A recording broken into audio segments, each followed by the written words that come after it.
Hello, I'm Channel Stephen. Today I'm going to talk about the solar system and its origin, and discuss the terrestrial and Jovian planets.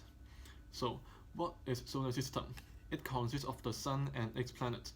4 planets are terrestrial planets, which are Mercury, Venus, Earth, and Mars. The another 4 is Jovian planets, which are Jupiter, Saturn, Uranus, and Neptune. So, how old is the solar system? It was born in 4.6 billion years ago. The entire solar system is very large. Most of the mass is concentrated at the Sun. Apart from the Sun and planets, there are also many satellites, asteroids, comets, and dwarf planets, such as the Halley Comet and Pluto. So, how was the solar system formed? To begin with, before the birth of the solar system, there was a solar nebula only, which was a giant molecular cloud. The size of solar nebula was large to at least few light years. In the nebula, there was massive amounts of gas or dust, which is held by each other and rotates lightly by very weak gravitational forces. At that time, mainly gravitational potential energy exists. Then, how the solar nebula converted to the solar system? It can be explained by the nebula theory. It states that solar nebula gradually change to the Sun and planets to form solar system due to the collapse of nebula and accretion of materials by gravitational forces. Here are the four main processes from nebula to solar system. First is the collapse and contraction of nebula.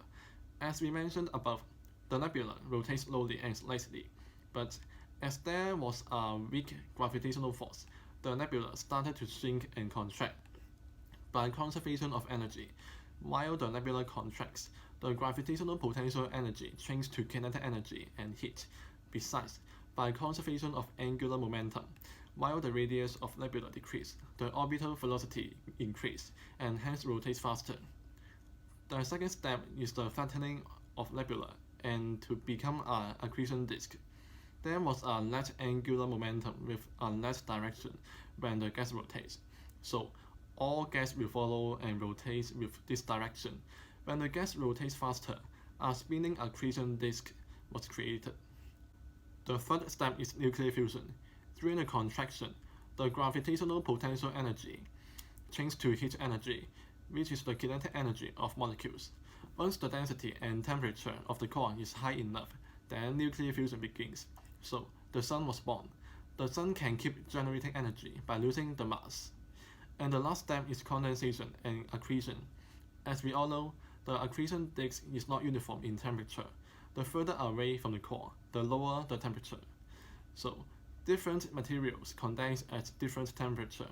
There was a first line, which is 3.5 AU from the Sun, and to determine whether the planets formed is a terrestrial or Jovian. Regarding the terrestrial planet formation, terrestrial planets was formed within the first line, and temperature is high in there, so a hydrogen compound cannot condense and remain gaseous stay at there. In that hot area, only metal and rocks can condense, so terrestrial planets have rocky surface. Then what happens within the first line? Among the microscopic materials and grain, there is a very weak van der Waals forces and electromagnetic forces between them. By this interaction, tiny materials accrete and stick with each other to form clumps and planetesimals.